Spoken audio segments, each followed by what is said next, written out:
Miembro del Instituto Internacional de Hermes de Ciencias del Hombre y Antropología, es directora de la revista Esfinge, lleva muchos años en estudio de filosofía, es decir, todos hemos aprendido muchas cosas de ella, porque yo coincido con ella, por ejemplo, también en el Instituto Internacional Hermes, y es una satisfacción para nosotros tenerla aquí. Siempre has estado vinculada a temas sociales, de la mujer, de Andalucía, todo lo sociopolítico, todo te interesa como buena periodista, has enseñado a periodistas como directora académica de escuelas de periodismo.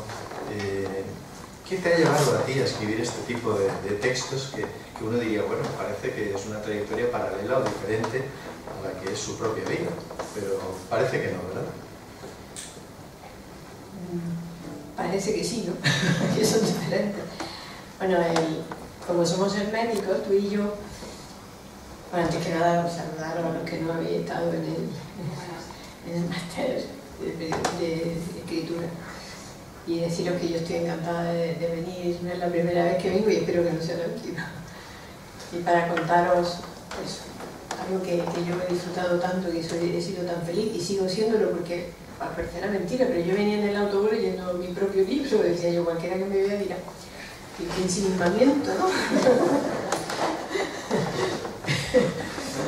Pero es que lo pasé tan bien haciéndolo que cuando lo leo también lo paso bien. Bueno, sí, yo lo que pasa es que como buenos herméticos está el caduceo, ¿no? El caduceo de Hermes tiene esa vara que le regaló Apolo a Hermes, donde están esas dos serpientes entrelazadas, ¿no? Como la armonía de lo contrario. Y yo creo que también lo hermético es relacionar las cosas, ¿no? Todo está muy relacionado. Y yo creo que es que además, en este momento y en esta situación en que se encuentran las sociedades nuestras y el mundo globalizado para mal que tenemos y todo lo demás, y la potente crisis, que no es una crisis meramente económica, sino que es una crisis también moral y mucho más profunda y de sentido de la vida, pues volver a Platón y volver también al legado platónico era interesante. Y no es contradictorio tampoco con el momento de ahora, porque bueno, yo vivo en ese momento y Platón vivió también el suyo. Hombre, no me estoy comparando con Platón, pero todos vivimos en nuestro momento, por la verdad, es una obviedad. Pero supo dar respuestas a su momento, ¿no? Y no solamente a su momento, lo impresionante es que dio respuestas que todavía son válidas.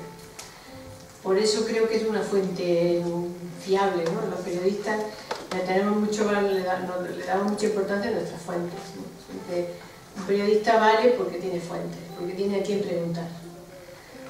Y para mí, Platón y sus sucesores, para mí es una fuente brillantísima. Es una fuente inagotable.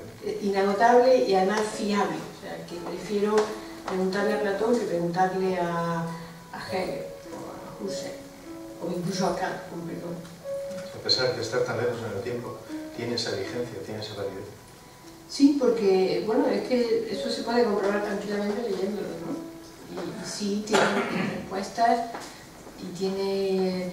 Es que ha tenido respuestas a lo largo de 2000 y pico años, que se dice pronto. Alguien que perdura tanto tiempo es que vale lo que dice, ¿no? Algo tiene, ¿no? Entonces conviene... Por eso yo cito a Whitehead, que es un matemático, que dice, la historia de la filosofía son unas cuantas notas a pie de página de la obra de Platón. O sea que no es uno de los fundadores, es el maestro, por lo tanto lo máximo. Pero durante mucho tiempo, más que el maestro Platón, se consideraba que Aristóteles es el gran maestro. Esa pugna entre Aristóteles y Platón, ¿existe de verdad? ¿Existe tanta diferencia? ¿Existen similitudes? Pues contestar a eso sería repasar toda la historia del neoplatonismo. Yo creo que, bueno, Aristóteles tiene mucho marketing porque, digamos, fue adoptado más por la Iglesia oficial, a pesar de que Platón también fue adoptado por la Iglesia, a lo mejor no tan oficial, o alguna Iglesia oficial de según qué periodo, ¿no? Pero, y luego también los musulmanes también le dieron mucho marketing con Averroes, ¿no? Que era más aristotélico que el propio Aristóteles. Pero yo creo que son distintas formas de enfocar la cosa. Aristóteles tiene muy buenas respuestas para según qué temas, pero no vuela como vuela Platón. Y de hecho los neoplatónicos, que son los que yo saco en mi libro, los anteriores un poquito a los neoplatónicos, ya los llamados neoplatónicos, a partir de Amonio Sacas y de Plotino, pues ellos buscaron las coincidencias, ¿no? Y un texto que era muy habitual, y de hecho Gemístocles escribe un texto que se llama Sobre las diferencias entre Platón y Aristóteles. Es decir, lo armonizaron sabiendo que eran distintos, que partían de distintos lugares y llegaban a distintos lugares también, pero que no eran contradictorios, sino complementarios. Y de hecho en las escuelas neoplatónicas del Renacimiento la gente entraba y empezaba estudiando la ética a Nicómaco de Aristóteles. Después estudiaban la lógica, que nos vendría bien también estudiar nosotros la lógica, y luego seguían ya con Platón. Es decir, que era como digamos, una buena preparación para comprender a dónde llegaba Platón. Has hecho en tu libro un lazo. Se dice que alguien pone un lazo magnífico a las cosas que están dispersas. ¿Cómo se puede recopilar tanto dato? ¿Cómo se puede...? Me imagino que te va a llevar mucho tiempo, porque aquí hay muchos, no datos metidos, mucha vivencia, muchas cosas, muchas frases. O sea, a lo largo del libro puede haber 50 frases diferentes que definen qué es la sabiduría, qué es la filosofía, qué es el alma, qué es Dios, qué buscan los filósofos. Es increíble, es decir, el trabajo que te ha podido llevar recopilar todo esto. ¿Ha sido algo paciente durante años? Sí. Ha sido paciente. Bueno, ha sido como en los fines de semana, un rato suelto, el verano, las vacaciones. Pero yo es que me he ido encontrando con ellos. Y también un poco esta cosa que hablábamos antes arriba, ¿no? Es decir, he aplicado el olfato periodístico a un mundo que a mí me atrae mucho, que es el mundo de ellos, ¿no? Entonces, de golpe yo leía algún texto de filosofía o algo así, y había una nota abajo, porque no sé qué Proclo, por ejemplo, en la doctrina secreta de Blavatsky hay mucha referencia a algunos de ellos. Yo ahí, la primera vez, encontré hablar de Proclo y también encontré a Selo, a Miguel Selo. Pero claro, era como que ellos me llamaban, era como diciendo, oye, que estoy aquí, habla de mí. Y me daba intriga y 15 minutos. Entonces empezaba a investigar y a buscar, y ahí estaba un poco la cosa, no sé, los que habéis hecho algún trabajo de investigación durante un cierto tiempo, aunque sea de menos tiempo, estáis de acuerdo conmigo en que llega un momento que te engancha un montón, es decir, no te puedes desenganchar. Entonces te hacen una pregunta y la respuesta a esa pregunta te lleva a otra pregunta y ahí vas tirando, ¿no? Y te encuentras luego con datos, ¿no? Porque, por ejemplo, leyendo el tema de yo cuando conocí a Numenio, uno de mis grandes descubrimientos ha sido Numenio de Apamea. Numenio, de golpe leyendo algo sobre Plotino y tal, y me encuentro, bueno, a mí me gustan todos estos temas de cuando atacan a una institución o cuando atacan a un personaje y le quieren dar mala fama. A Plotino lo atacaron en su época también. ¿Y qué le decían? Pues que él plagiaba a Numenio. Entonces yo decía, ¿Numenio? ¿Quién es este Numenio? Entonces fui a buscar quién era Numenio. No es que lo plagiara, es que él leía las obras de Numenio. La verdad que es un descubrimiento leyendo el libro, cómo aparece un personaje Numenio, que yo no Numenio lo de Apamea. Sirio, por cierto. Eso demuestra que los lugares que Apamea, estamos masacrando y destruyendo son los grandes centros de sabiduría que cuando cayó el mundo romano se refugió todo el conocimiento, Capadocia, Antioquía, Siria, y hoy en día estamos destrozando todo eso. La de personajes que han dado a aquellos lugares, bueno, nosotros no, claro, pero la de personajes que han dado aquello, porque además cuando dice Plotino que leía siempre en sus clases a Numenio, sí, es como un precursor del mundo platónico muy desconocido. Lo quisieron atacar con eso, le pasó también a Giordano Bruno con Ficino, que también lo atacaron a Giordano Bruno de plagiar a Ficino, porque leía también y citaba la obra de Ficino. Es decir, que a veces ¿Qué otros personajes te han llamado la atención? A mí me llamó la atención. A mí también. Pero ¿qué otros personajes que has ido descubriendo te han ido apasionando en ese pesquiseo filosófico? Pues a mí uno que me ha caído, que me cae muy bien, es Albino. Albino de Esmirna, porque hay que tener valor para escribir un libro que se llame Introducción a la doctrina de Platón, tan breve. ¡Qué bárbaro! O sea, pero le tengo mucho cariño a Albino porque, primero, el trabajo que hace en ese libro. Es un libro que no está traducido al español. Yo lo encontré de casualidad en Estados Unidos, viva Internet, por Amazon, encontré el libro este. Que en lengua inglesa hay cantidad de traducciones de los clásicos y de este mundo neoplatónico, muchísimas más cosas que en español. En español empieza a haber, pero muchísimo menos. Y entonces, realmente hay que saber mucho, conocer muy bien la obra platónica para escribir ese libro. Y es se llama Didascálicos, que como diciendo, como un manual, una especie de manual, ¿no? Y no sé, a mí me gustaría, pero claro, es que me parece un poco fuerte traducirlo del inglés, ¿no? A alguien que escribió en griego. A ver si alguien se anima y lo traduce, porque para mí fue un descubrimiento. Porque luego, este sí que es verdad que es muy anónimo. O sea, de Albino, seguro que ninguno había oído hablar, y ni oiréis, probablemente.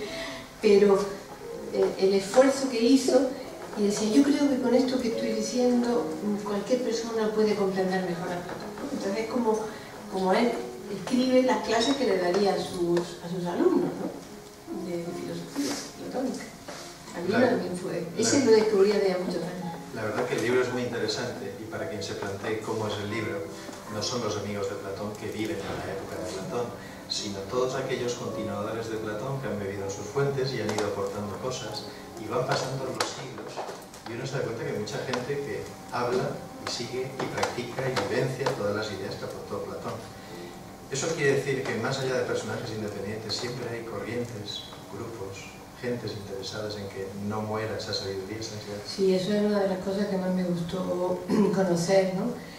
Por una parte, la historia de la Academia Platónica es triste, ¿no? Porque apenas muy poco tiempo después de la muerte del maestro hubo Polemón, 2 o 3 sucesores, Peusipo y tal, y cae muy rápidamente en el escepticismo, ¿no? Entonces, la crisis del escepticismo fue muy fuerte en la Academia, ¿no?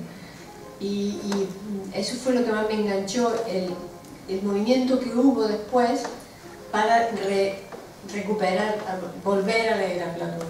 Se había olvidado, ¿no? Y primero porque también Aristóteles estaba con mucho más audiencia televisiva, ¿no? Entonces pues Platón pasó muy a la sombra y como hubo muchas inteligencias y muchas personas, y yo, entre ellos Cicerón, que se propusieron promover una nueva manera de explicar a Platón y una nueva generación de escuelas de filosofía.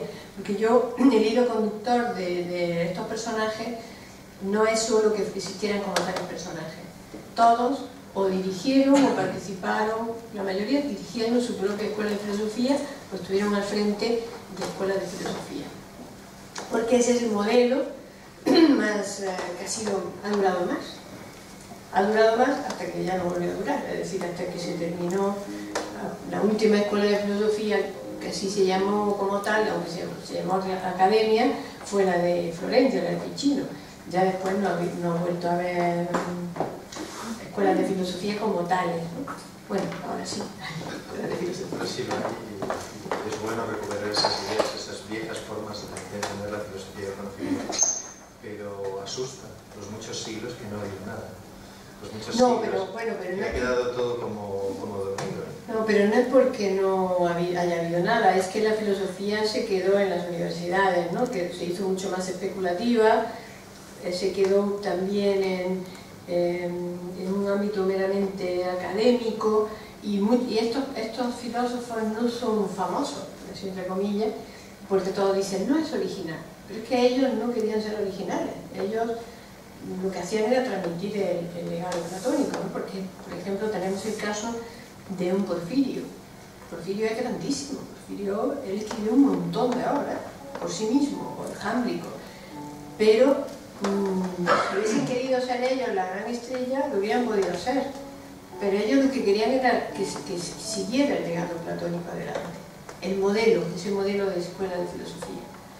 Y entonces el tiempo que dedico Porfirio a la obra de Plotino pues es fundamental. Es decir, si no fuera por él, no hubiéramos tenido las Eneadas, que sí es un sistema filosófico propio de Plotino, reconocido por los doxógrafos modernos, ¿no? Es decir, los que le reconocen originalidad a un filósofo, que son los expertos, ¿no? Es original, a pesar de que él también es fuertemente platónico, ¿no? Pero en ese sentido las universidades se quedaron un poco así, pero yo por eso cuento lo que dice Tilse, el sueño de Tilse, que me parece precioso, ¿no? El cuadro de la Academia Platónica, que él está en casa de un amigo y entonces tiene allí el cuadro puesto en su habitación. Entonces él se queda dormido y sueña con que es todos esos filósofos que están en el cuadro de Rafael y otros que todos los filósofos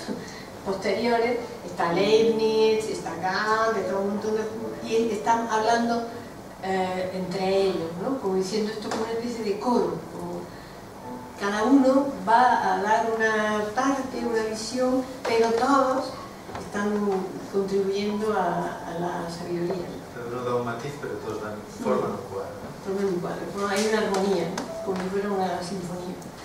Entonces, sí, eso es, pero que siempre ha sido minoritaria por otra parte la filosofía, tampoco esta escuela estaban ahí con un ciento de discípulos, siempre ha sido pues un pequeño grupo. Llama la atención también de que hay como una cadena de oro, se habla en todo momento de la cadena de oro, porque siempre hay como una conexión. ¿Cómo podrías explicarnos eso? Pues la conexión es maestro-discípulo, maestro-discípulo, el discípulo pasa a ser maestro y luego son inteligentes y se mueven, o sea, ya conocen el mundo. Lo digo porque, no sé, por ejemplo, se ve mucho, ahora estoy preparando otro libro, donde me muevo un poco con el tema Oriente y Occidente, ¿no? Y a mí me intrigaba también, porque es un caso muy triste, ¿no? Cuando Justiniano cierra la escuela de filosofía pagana. Porque entonces la palabra pagano, en realidad, en el mundo romano, en el mundo bizantino, pagano no tenía una connotación negativa, era equivalente a heleno, a griego. Es decir, era para decir que no eran cristianos, pero estaban tolerados. Hasta que llega el momento que ya no están tan tolerados. Bueno, total, que es muy triste cuando se cierran las escuelas, se cierran todas, por lo menos la escuela de Atenas se cierra, y se quedan las que tenían posibilidad de tener a gente cristianos al frente de ellos, que es lo que pasa en la de Alejandría. En la neoplatónica de Alejandría no se cierra, porque había Juan el Gramático que se hizo cargo de ello. O sea que no fue tampoco tan tremendo, pero los de Atenas luego se tuvieron que ir, ¿no? Y entonces es muy bonito, yo tengo mucho interés a ver qué pasó. Entonces ahora estoy en investigación, no voy a decir nada porque estoy enterando mucho. El caso es que ahí se ve muy bien la cadena, ¿no? Plutarco de Atenas, que no escribió nada, que reabre la escuela en el siglo IV en Atenas. Después de Plutarco tiene como discípulo a Siriano, y luego Siriano tiene como discípulo a Proclo. Proclo tiene como discípulo a Hermes. Así hay una cadena de maestros y discípulos. Unos son más grandes que otros, probablemente Proclo es enorme. O sea, Proclo cuando llegó, que era un jovencito de 20 y pico años, Plutarco, que ya estaba viejito y ya no dirigía la escuela ni nada, cuando vio llegar a aquel muchacho, dice, ¿qué ha venido aquí? Y entonces él le instruyó, lo formó. Se le vio aquí. Porque yo que era realmente, de hecho, Proclo tuvo cerca de 60 años al frente de la escuela. Proclo es uno de los grandes, Proclo es. Y es de una humildad impresionante.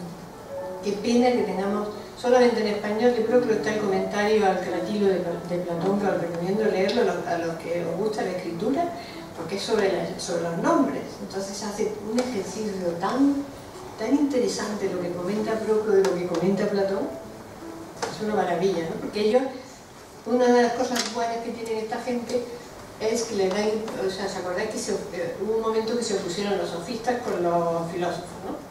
Porque Sócrates lo atacaba diciendo que ellos eran nada más, les importaba quedar bien y hacer unos discursos estupendos, pero que no les importaba ni la búsqueda de la verdad ni hacer mejores a los que lo escuchasen, ¿no? Y bueno, había una especie de oposición. Y algunos de ellos, por ejemplo, el propio Gorgias, que Platón le dedica un diálogo, pues lo que era un retórico, o sea, simplemente era un gran orador, era un hombre que se ponía a hablar y lo tenía allí englobado durante horas.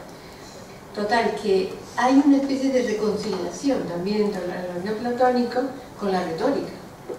Es decir, ellos se dan cuenta de que es bueno aprender a hablar bien, porque Sócrates era Sócrates, pero nosotros no somos Sócrates y tenemos que expresarnos bien. Y entonces ahí, pues, esta gente se dieron cuenta de eso y se ejercitaron mucho en la retórica.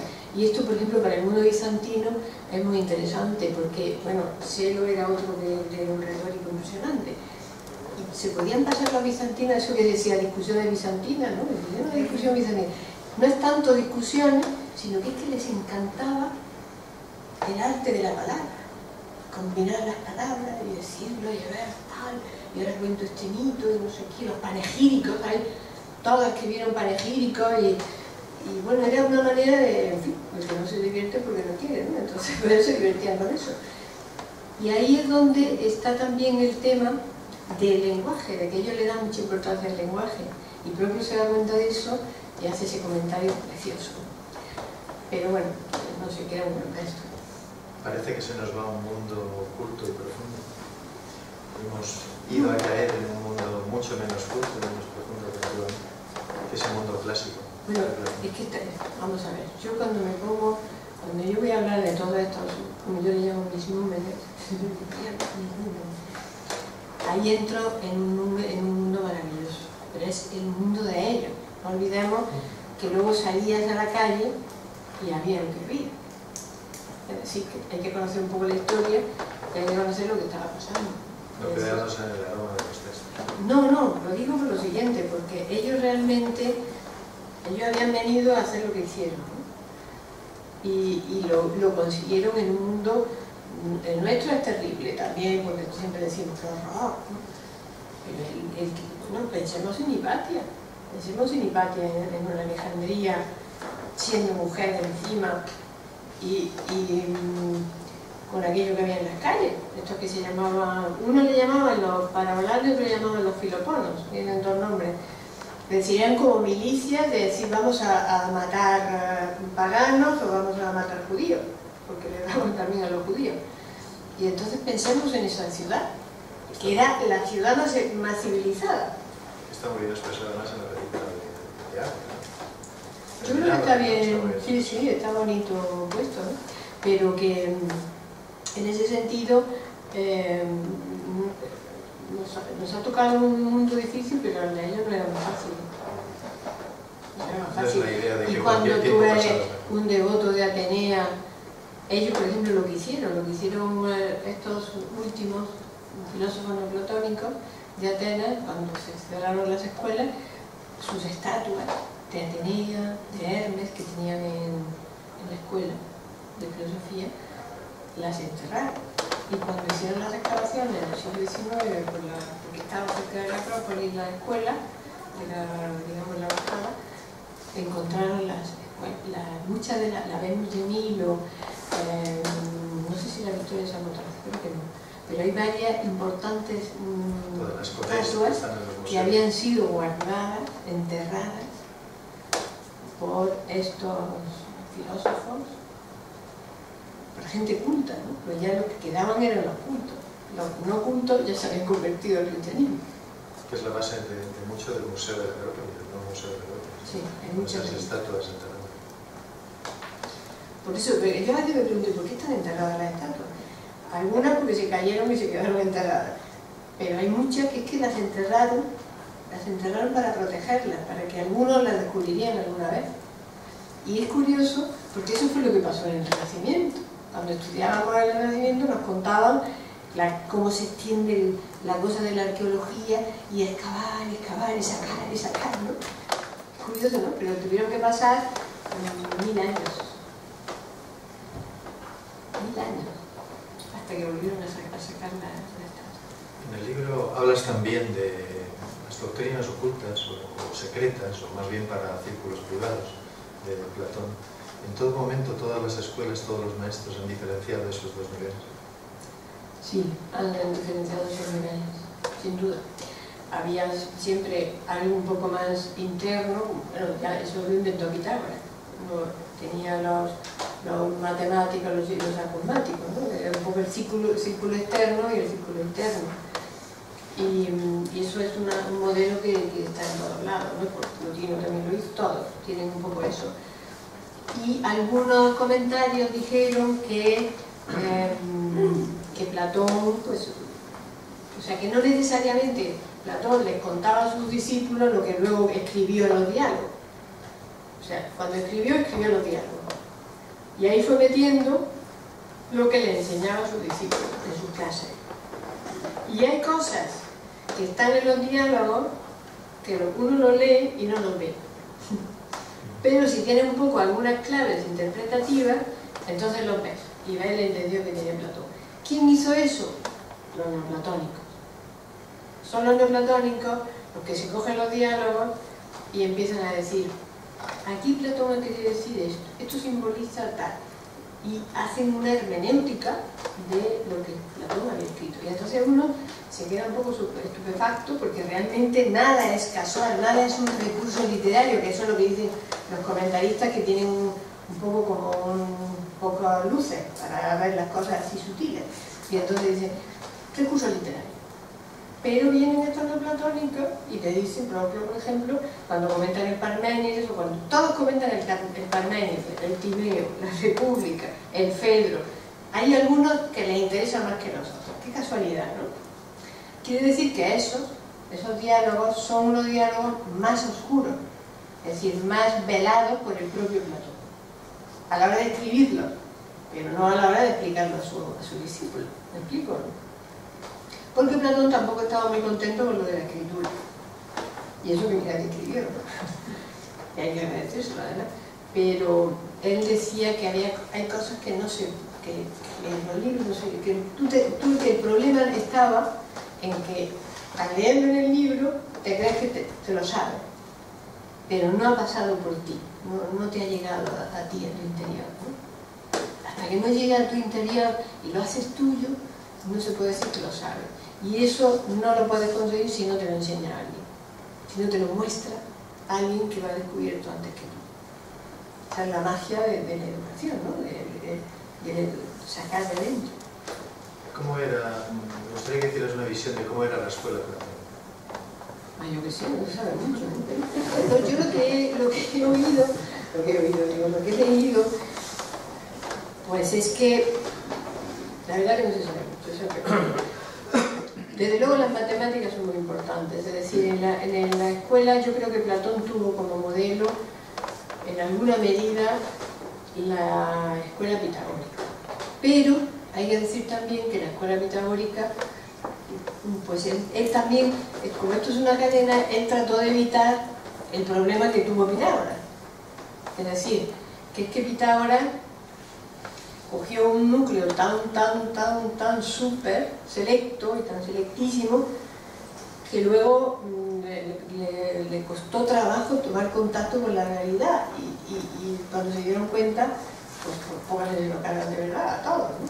Que gracias a Dios no se lo cargan por todos, pero hubo varias revoluciones muy fuertes contra los pitagóricos, que es un poco sorprendente que ellos, que eran tan listos, porque que eran muy listos, ¿cómo no supieron prever eso? ¿Cómo no supieron prever que estaban generando un mal rollo, como decimos ahora, en sus ciudades, ¿no?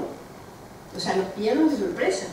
Entonces yo alucino de pensar que allí falló algo. Entonces Platón dice, bueno, aquí no tenemos que ser tan exigentes ni tan exagerados como Pitágoras. Entonces él hace otro tipo de escuela.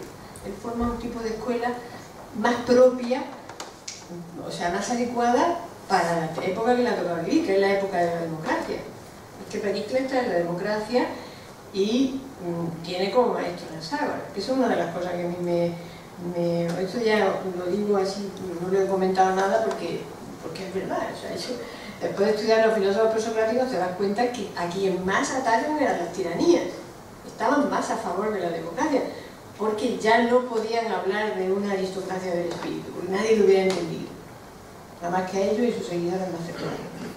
Ellos sí generan una aristocracia de filósofos, pero imposible llegar al poder, porque ¿por qué sistema podían llegar al poder? Pues podían llegar o bien por la tiranía, como incluso el propio Platón lo intentó con los Dionisio y con Dion de Siracusa, o por la democracia. Pues ninguno de los dos sistemas funcionó para que llegaran los filósofos al poder. Y entonces, claro, Platón ya está en otra época trabajando, ¿no? Por lo tanto, hace un centro bastante más abierto que lo que había hecho Pitágoras, pero con una importancia muy grande en el mundo de las matemáticas, ¿no? Entonces, de ahí los que estaban, los amigos de Platón directos, los que lo conocieron, los discípulos suyos que estaban con él, la mayoría eran matemáticos. Son los mejores matemáticos que ha habido. Todos se basaron en ellos, Euclides, y bueno, fueron los grandes divulgadores de las matemáticas. Y en ese sentido, esa parte pienso que era importante, el tema de las matemáticas. Entonces, no era... O sea, se pasaban estudiando toda la vida, había como esa cosa de la educación permanente, que le llamaríamos. No está muy claro, allí decían que vivían, cuando fuimos decían que había una zona donde vivían. Eso no está muy claro. Eso sí era la escuela pitagórica, pero la escuela platónica no está claro que vivieran en la escuela. O sea, que hubiera como una especie de comunidad. Yo creo que no. Por lo menos Higidó y otro Higino, algunos platonistas dicen que no era una enseñanza arreglada, así tipo como una facultad, ¿no? Bueno. A mí me llamó la atención porque, como dice María Dolores, estuvimos hace poco viendo el lugar donde está la Academia de Platón, cómo esas academias se asientan además en lugares donde hay gimnasios, donde va la juventud, donde el filósofo trata de estar en contacto con el mundo, con la gente, quizá evitando ese problema de Pitágoras, ¿no? Tratando de conectar con el mundo, no estar aislado, ¿no? Incluso conocer a la gente, es decir, transmitir cosas en esos gimnasios, ¿no? Estoy escuchando y me estoy dando cuenta de que eso habría que investigar un poco más. Es decir, yo no recuerdo que ninguno de ellos hable cómo era la Academia de Platón. O sea, ¿qué hacían? Porque, por ejemplo, Sinesio de Cirene sí habla, cuando le escribe a su amigo, habla de la escuela de Hipatia, y gracias a esas cartas que le escribe a su amigo, que ahora mismo no me acuerdo cómo se llamaba, Diodoro, le cuenta, le dice pues que aquellas clases que teníamos y no sé qué, no sé cuánto, le habla un poco, y a través de esas cartas sabemos cómo funcionaba la escuela de Hipatia, cómo había actividades públicas y actividades privadas, pero la escuela de Hipatia estaba en la casa de Hipatia, es decir, que no vivían tampoco allí, no era una comunidad, al estilo de lo que ya empezaba a ver en Egipto, en Alejandría, que ya empezaba a ver, ¿cómo se llama esto?, monasterios, ¿no?, eremitas, cristianos, ¿no? Ellos no, pero sí tenían un círculo interno que había muchos cristianos, o sea, de hecho, Sinesio de Cirene, pues era cristiano. Me llama la atención, no sé si os habéis dado cuenta, que dice, esto habría que investigar. Sí, quiere decir que siempre ve puertas, siempre ve caminos, y posiblemente este será el siguiente libro después de que está escribiendo. No, sí me gustaría, no es que es verdad, decía, ¿y cómo es? Y no, por ejemplo, Porfirio sí cuenta cómo era la escuela de Plotino, en la biografía que hace Plotino. Es que es curioso, porque ninguno de ellos ha escrito una biografía de Platón. Sin embargo, todos los neoplatónicos, bueno, no todos, era la tradición, ¿no? En algunos casos se dio y en otros casos no se dio tanto, o se habrá perdido. Pero, por ejemplo, de Proclo tenemos la que escribe su discípulo Marino de Neápolis, de Plotino la que escribe su discípulo Porfirio, de Isidoro la que escribe su discípulo Simplicio. Es decir, era como la tradición que el discípulo escribía, a la muerte del maestro escribía la biografía. Claro, era muy encomiástica, ¿no? No era no le criticaba, le hablaba cosas bonitas. Pero de Platón eso no se ha producido, es curioso. Y a mí me pasó una cosa, hablando de esto, me pasó una cosa interesante o un poco triste, creo yo, y es que me invitó el que escribe el prologuista de mi libro, es el catedrático de Filología Griega de la Universidad de Granada, que es griego además. Y yo estaba un poco asustada porque fue mi editora la que tuvo la idea de que él fuera el que hiciera el prólogo. Digo, verás cómo vea esto, a decir que yo que me meto en estas cosas. Y no, el caso es que le gustó mucho y me dio unos consejos muy buenos y fenomenal. Y entonces me invitó a que le presentara el libro a sus alumnos de Filología, de la Facultad de Letras de Granada. La primera sorpresa fue que uno me dice, uy, estoy impresionado porque yo no tenía ni idea de que después de Platón hubo platónico. ¿En serio? Digo, no estudiáis esto, ¿no? Si yo había leído Pascal y todo Pelé había sido discípulo de Platón, pero que había habido platónico después de Platón, yo no sabía. Y otros se levantan y dicen, es que nosotros estudiamos de filosofía en griego, ¿no? O sea, van a ser filólogos clásicos. Nosotros tenemos un cuatrimestre de filosofía griega. Ahí se te fueron los pies. Y te diste cuenta del valor de tu libro, que lo dice también el prólogo. El catedrático también dice el valor de su libro. Dice, y lo ha comentado hoy en la masterclass, que muchas veces hay grandes tesis que se meten en gran profundidad en los temas, pero que nos hacen falta esos libros que ponen ese lazo que he dicho al principio, donde hay algo que hay que bajar luego a la altura de que todos lo podamos comprender. Y este libro, de verdad, que se puede comprender, es muy ameno porque hace un recorrido muy interesante por la filosofía a lo largo de muchos siglos, pero está el nivel comprensible y el nivel profundo, dice cosas muy profundas, pero el nivel es comprensible. Y eso es lo que hace falta muchas veces, hacer un trabajo de bajar esas grandes tesis a lo que nosotros podemos realmente masticar. Pero yo que creo que es que la culpa la tienen los historiadores de la filosofía, que son un rollo. Y que nos plantean a los autores como gente que se murió y ahí está, ¿no? O sea, y no nos dan nunca, no sentimos el interés por conocerlo. Y yo creo que lo interesante de acercarse a ello es que eso, como pasaba con Platón, porque la gente te puede decir que Platón ya está superado. Pues no, léelo y verás cómo con que hiciéramos con que los gobernantes de ahora hicieran un 1% de lo que dice Platón que debe hacer los gobernantes, ya las cosas habrían mejorado muchísimo. Pero por eso digo que tendemos a ver a esos filósofos antiguos que no tienen nada que decir, ¿no? Entonces, claro, pues pasamos por ello de puntilla y cuando es inevitable porque no han puesto una asignatura en la carrera que es un petardo y que no les gusta nada, que está llena de nombres y que no me aclaro yo con ellos, ¿no? Entonces paso ahí, apruebo como puedo y ya está. En el mejor de los casos, porque esto pasa del tiempo. Pero yo lo que quería era recuperar sus ideas, sus palabras, las cosas tan bellas que dicen y los sabios que son, y sobre todo por una cuestión que es un poco común con un denominador, es que ellos lo que pretenden es que se eleve el alma. O sea, le hablan directamente al alma y te dan claves para elevarse, para ascender, ¿no? No quedarte aquí abajo, sino ascender. Eso es lo que a mí me interesa de ello. Entonces, unas palabras, como dice por ejemplo Nomenio, que tiene una imagen preciosa, que pone el ejemplo, él dice que es la mente, ¿no? Que la mente es como el patrón de un barco que va por el mar. Entonces él tiene la mano puesta en el timón, pero tiene la vista en las estrellas, porque se orienta, que está de noche en el mar. Entonces está mirando a las estrellas para saber hacia dónde tiene que ir. Y entonces dice, y así también la mente no mira arriba a las estrellas, pero mira las grandes ideas, para saber por dónde tiene que conducirse.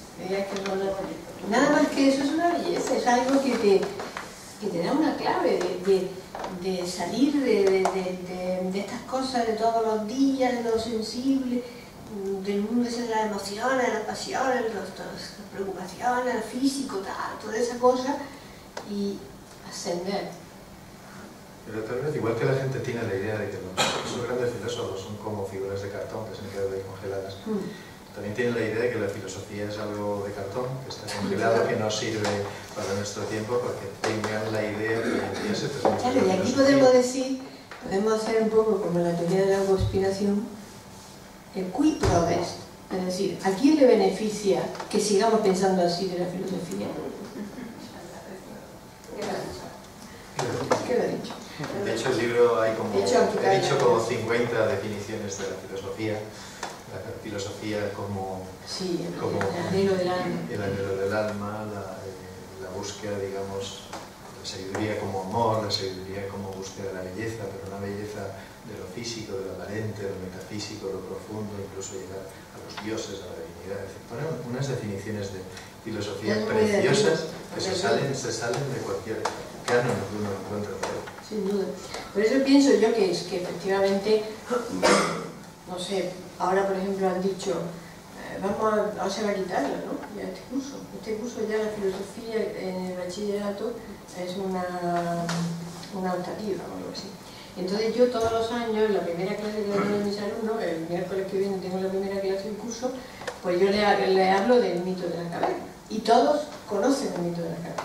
Entonces yo les doy una interpretación más sociológica, no la metafísica, porque no les doy clase de teoría de la comunicación. Y todos los años digo, ¿cuánto tiempo me queda para que yo pregunte y me digan, ¿cómo? ¿El mito de la caverna? Y cuando se lo comentaba a ellos muchas veces me han dicho, para como nos enseñan la filosofía, mejor es que no nos la enseñen. Eso me lo han dicho a ellos. O sea que, no sé, que por eso hacen falta escuelas de filosofía. Me alegro de esa percepción. Hay muchas cosas que me gustaría preguntarte. Es curioso y es bonito ver que en esas escuelas como la de Alejandría se unen distintas corrientes filosóficas, corrientes de Oriente y de Occidente, que conviven los judíos, los cristianos, los filósofos griegos, es decir, que no hay las divisiones, ni los resquemores, ni los problemas que nosotros tenemos ahora. Pero lo importante es que viene en un mundo donde esos resquemores estaban a la orden del día.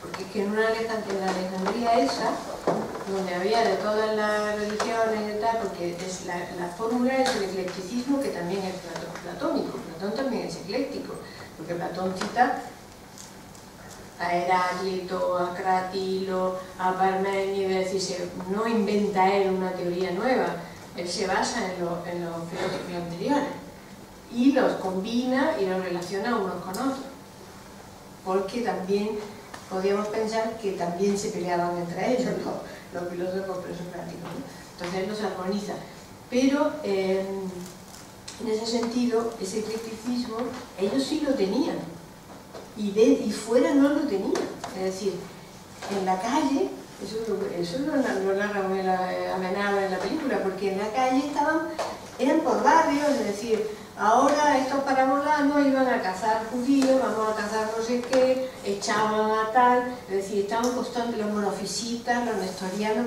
eso ya los cristianos entre ellos se mataban. El patriarca de Constantinopla, por ejemplo, hubo veces que era monofisita, el patriarca de Constantinopla, o en la Alejandría, que estaban siempre peleados, a ver quién era el más macho o el más fuerte, ¿no? Y entonces tenían ahí una rivalidad dentro de los mismos cristianos. Es una época tremenda, y hay que ver que se peleaban por unas cosas que yo creo que ni ellos mismos se enteraban, porque me acuerdo yo una vez que escuché a un teólogo que decía, por ejemplo, con la herejía de los monofisitas, pues si ahora nos preguntara a los que estamos aquí qué pensamos de la naturaleza divina, pues todos somos monofisitas, decía este hombre, porque tenía cierta lógica, o de los nestorianos, ¿no? Es decir, el dogma. Que había esta gente que era todo lo contrario, que dice Platón, lo que es bueno lo es porque lo dicen los dioses, o lo dicen los dioses porque es bueno. Era una cosa así tan fuerte, pero al mismo tiempo tan ligera, ¿no? No era eso lo que había fuera. Y eso es el valor que tienen. Era un mundo privilegiado, ¿no? Por eso nos queda a veces la idea de esa aureola, de ese magnífico, y en la calle, como tú has dicho antes, no se pero es que tampoco en Atenas, ni en las ciudades famosas griegas de la época presocráticos. Si nosotros tenemos idealizado ese mundo, nos parece que estaban todos con la túnica paseando por el aerópago y muchísimo menos. No, era un mundo violento, realmente muy violento. Además, estaban siempre en guerra. Lo que es asombroso es que pudieran hacer algo estos filósofos en un mundo tan crispado. Bueno, yo creo que no podemos alargarnos mucho más. Sócrates fue 3 veces a la guerra. Sócrates fue 3 veces a la guerra. Por decirlo eso. Me hubiera gustado seguir con mucho más, hablar del Renacimiento, de Ficino, del tipo de la Miranda. Hay personajes que son muy brillantes, muy bonitos, y espero que este libro lo vais a poder degustar y os va a satisfacer porque tiene detalles muy bonitos. Y no quiero alargarme porque hemos ido cumpliendo el tiempo, la verdad que daría para mucho más. Este libro hace homenaje también a una persona que se ha dedicado mucho tiempo a investigar, por eso he marcado la idea de que cuando ella dice ¿y esto? No dudéis de que va a estar 10 años investigando eso.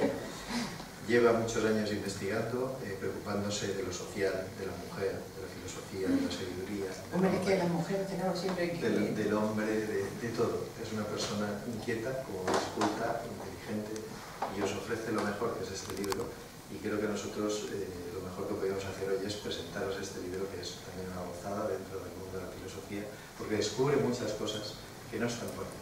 Y un día recuerdo que ella decía, pues, el maestro de Pitágoras, y como he dicho antes, uno sabe algo de Pitágoras, pero no sabe qué hay alrededor, no sabe quién hay, no sabe ni que pudo tener un maestro. Eso es una de las cosas que cuando estudié Historia de la Filosofía del Presocrático, en la Escuela de Filosofía de Nueva Acrópolis, que es donde yo me formé, pues descubrí yo en el libro de Kierkegaard a Ferécides de Siros.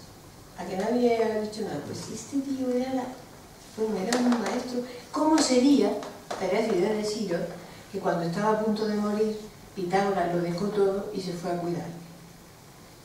O sea, ya con eso, Pitágoras, que era muy grande, ¿no? Grandísimo. ¿Cómo sería ser Ferécides? Ahí fue cuando yo me empecé a dar cuenta de que había cosas que teníamos que ser. De que había una gran cadena. Sí. Pero es que ella no se queda ahí. Un día dice, no, yo he seguido todos los pitagóricos, maestros y discípulos, los 200 hacia atrás. Sí, ella no se queda en 1 o 2, ella es la lista de los 200. Pero luego se me olvida, Y todo esto se pone aquí en unas líneas, por eso digo que hay mucho dato y parece que no tiene importancia, pero tiene un gran valor. Y nosotros queríamos hacer este homenaje también a la dedicación que tiene María Dolores por la sabiduría, el conocimiento y por acercar la filosofía a la gente y al mundo actual. Muchas gracias. Esto es como bordar un tapiz, ¿no? Pequeños trocitos de hilo de distintos colores que se van poniendo para que quede, luego alguien lo pueda mirar, ¿no?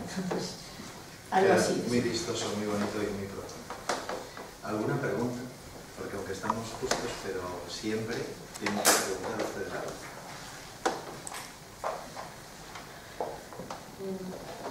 Hola, tengo María.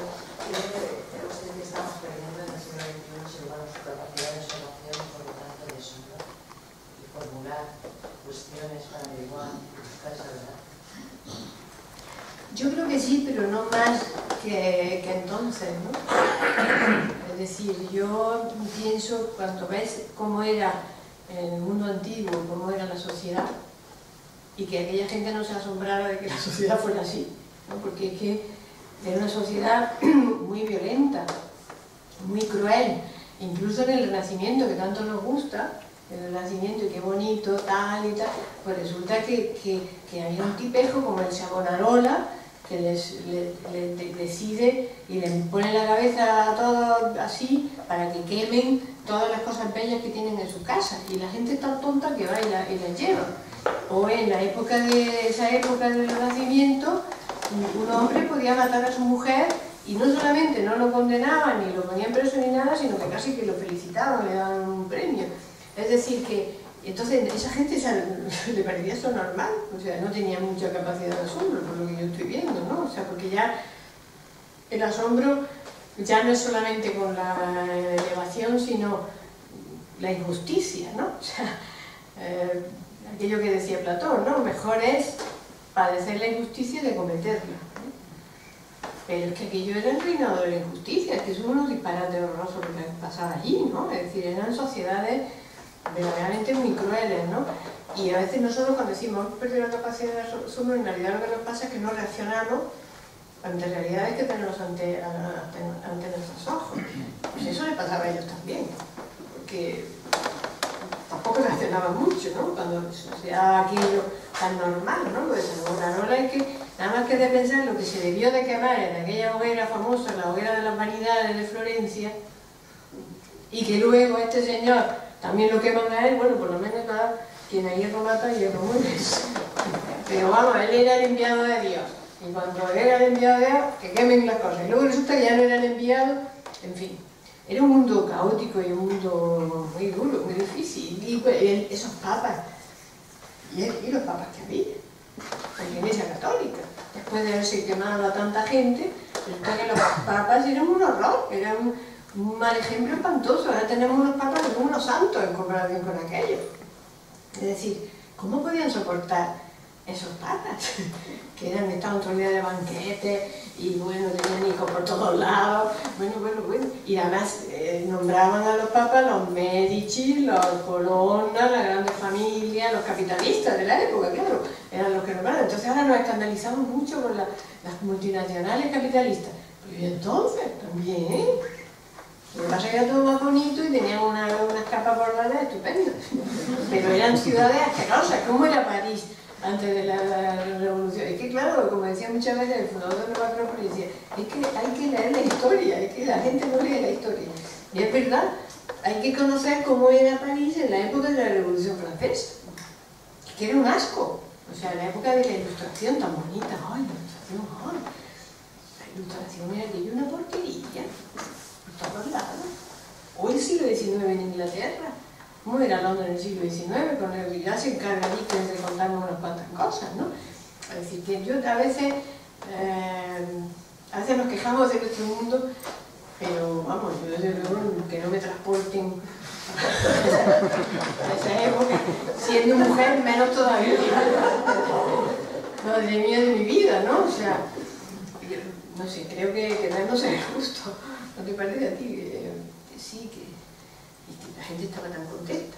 Y cuando iban a verlo ahorcado en Granada, en el siglo XVIII, que es antes de ayer, iban a Plaza Nueva, que es el centro de la ciudad, donde ahora están todos los turistas y están todos los que tocan la guitarra y todas estas cosas, pues iba la gente a ver cómo lo justiciaba la Inquisición. El espectáculo. ¿En el siglo XVIII? Sí, señora. Allí hubo Inquisición, en el siglo XVIII, 1700 y pico, fue uno de los últimos ahorcamientos públicos. O sea que, como bien has dicho, nos hemos creado un mundo onírico, un mundo platónico. Sí, nos creemos que todo era igual, Que pero no, no era. pero que era ese mundo en el que se desarrollaba eso. Pero que luego el común de los mortales que vivía afuera, vamos, de platónico poco. No, nada, por eso ellos quieren cambiar su mundo. O sea, ellos quieren cambiar ese mundo, no estaban contentos con ese mundo. Sí, la filosofía surge también cuando hay que cambiar cosas. Claro. Al final surge Surgen para proponer. De hecho, Parménides era legislador, lo llamaban llegó un momento que las leyes de Elea las escribió todas Parménides, porque eso fue uno de los grandes inventos. Eso sí que es un gran invento de Solón. Y es que por encima de todo están las leyes. Eso es lo que nos está salvando de la barbarie. Que por encima de todos nosotros están las leyes. Y entonces, bueno, pues podían contar con pitagóricos que le hicieron la constitución de la ciudad de griega. Eso también es un lujo que ahora no tenemos, desde luego. Parménides, o artistas de talento, o tal. Hubo muchos filósofos. Augusto tenía a su lado a un filósofo que era su maestro y que le comentaban, como el Merlín de Arturo. Eso, por ejemplo, ahora no. O sea, que algunos sí consiguieron algo. Existen 600 asesores, pero a lo mejor no tienen capacidad filosófica. Filosófica, y yo creo que no deben hacer el agua por un camino. ¿Alguna otra pregunta? ¿Qué asesorador? Yo me imagino la entrevista del político en el asesor. Dice. ¿Has querido cortar con Anne Conway o sea, qué tienes después de Anne Conway? Porque sí que hay después Platón, durante el siglo XIX, Sí, claro, 18, pero... 19, o sea, ¿por qué? O sea, Porque yo creo que... ¿por qué has querido cortar Porque la obra yo quería... con Anne Conway? ¿No Bueno, quieres pues continuar? yo quería poner a una mujer filósofa que no hay mucha, y Anne Conway me parece un personaje interesantísimo. Y porque Anne Conway, o sea, lo más parecido a una escuela de filosofía así al estilo antiguo es el círculo de los platónicos de Cambridge, que es una cosa, una rareza, una auténtica rareza en el mundo pesado de la filosofía positivista, el empirismo, toda esa época tan tremenda del siglo XVII en Inglaterra, ¿no? Entonces, esta señora tiene mucha importancia por sí misma, porque era muy admirada y además muere jovencísima, o sea que si hubiera durado un poquito más le hubiera dado tiempo de hacer cosas interesantes. Pero además, sobre todo, lo más importante de todo es que el propio Leibniz, que es un poco, ahí sí que es uno de los grandes de la filosofía moderna, reconoció haberse inspirado en ella, en su libro, el único libro que se publicó después de que ella hubiese muerto. Entonces me pareció que era como un eslabón entre toda esa tradición platónica que había llegado a ella, y ella de alguna manera había transferido algo muy importante, porque ella quería